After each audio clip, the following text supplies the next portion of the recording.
So there's something specific, one nugget that maybe not everybody realizes is the health insurance um, component. If you are married, that's a big one. Can you just run through that, looking at Sure. that? You mean in regards to divorce? You just mean in general? Just in general, if you've got 5 years to go, there's something specific Oh, you right, right. know. It is not, federal employees are known to be a little thrifty. I don't want to use the word cheap, but let's be just thrifty. And let's say you've got a spouse who's working for the municipality, school or police or fire, and they get free health insurance. Well, federal, we don't get free health insurance. The government pays 3/4 of it, which is great, but it's not free. So you say, hey, I'm going to jump on that free plan. And you think, well, okay, well, gee, 5 years before I plan to retire, I'm going to go ahead and get in the FEHB. Well, as I mentioned earlier, sometimes job offers come up. So I've had people who are 50 as law enforcement officers and eligible to retire, but they've only been in the FEHB for 2 years because they were planning on retiring at 55. Well, plans change. My advice to people, and it is advice, is that 5 years before eligibility to retire, you're in the FEHB. So even if you take used to be plan 222, but even if you're in the cheapest, high deductible, consumer driven health plan, it doesn't matter. All you have to do is have your toe in the water. As you said, you've got to just participate for the 5 years prior to retirement. And there's an example in my book and the example again is based on an IRS agent in San Diego, California, who put in his SF 2809 to start FEHB in sometime in open season in December, and then retired December 31st, 5 years later. Guess what happened? He didn't have FEHB because FEHB is affected the first full pay period of the next year, Wow. not on 12/31 or the date you faxed it in. He's Yeah. screwed. He doesn't have it. He'll never have it. And there's so many of the things you see in my book there are real people. There are stories behind them. That's one of them. So that's how important it is to do that. The only way that person could get FEHB is if they went back to work for the federal government, literally for one pay period, and then retired again. Because whenever you leave and come back from service, I'm sure you know, the government just concatenates those periods of time. So the gap in the middle doesn't count. So if you had 4 years and 11 months and you come back and work for a month, that's 5 years. So you can remedy that, but it's very important. And of course, the government I get a lot of questions on the cost.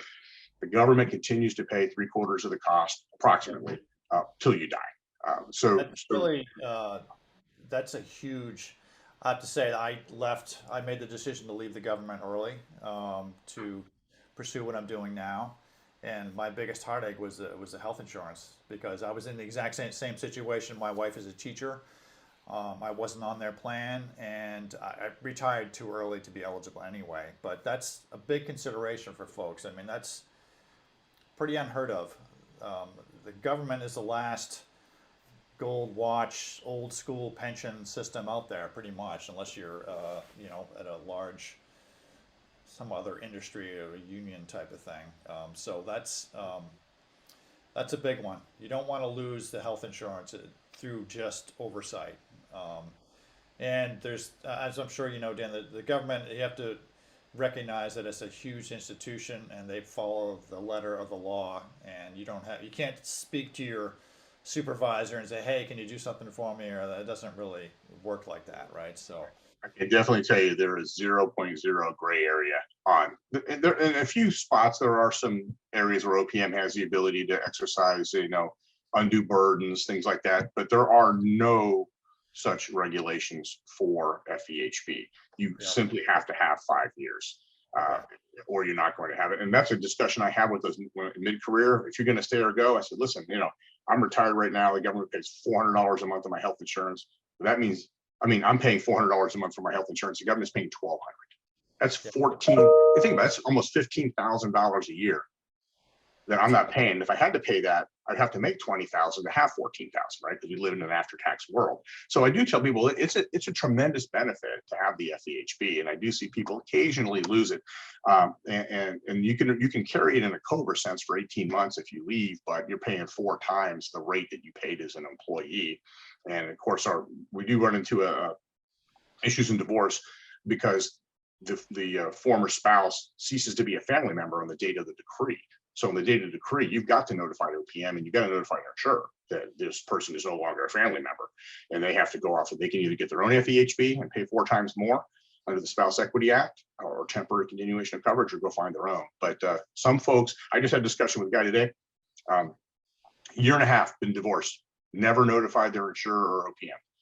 Luckily, his ex-wife had already had a couple of regular doctor's appointments, but I know people who have been sued for $30,000 and $40,000 worth of medical bills that their former spouse incurred because they didn't make that notification piece. So make that notification, and don't trust OPM to notify your employer. Notify them both. Okay. All right. Good to know.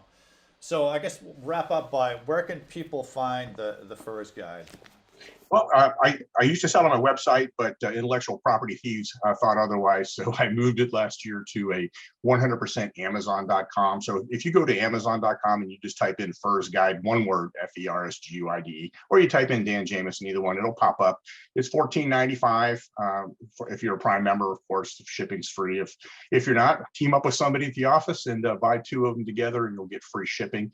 It is a 200-page bound paperback book, so it carries around well. You can also get the Kindle for $10. It's $9.95. So if you'd rather carry it around, read it on your phone or iPad, get the Kindle version.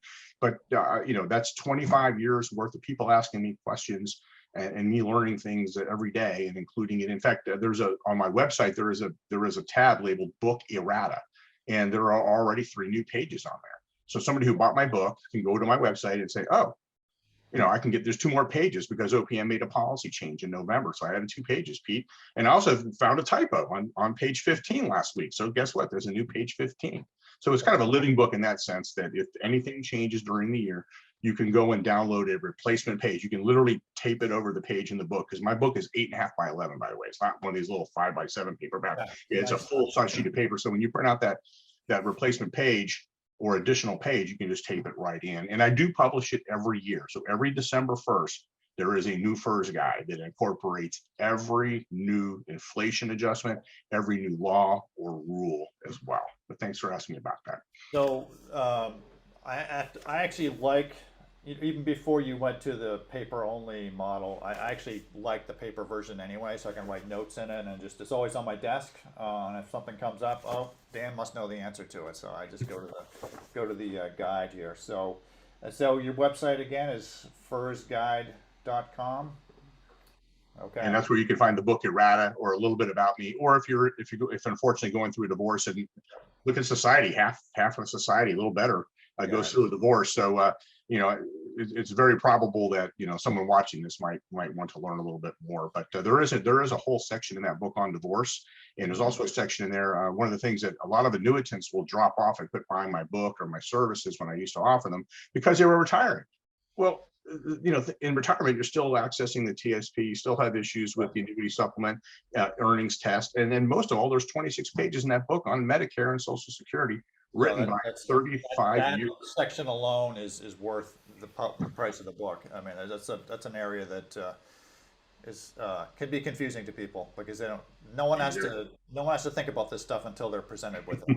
And it's confusing to me. That's why I don't write that section. I hired a guy, Bob White, who is, again, a 35-year employee of the Social Security Administration, because he's an expert. I don't pretend to be an expert anywhere I'm not. I am not an expert in SSA, Medicare, but he is. So I hired him, and that's his section. And I think that 26 pages rivals any book on Social Security out there that for retirement.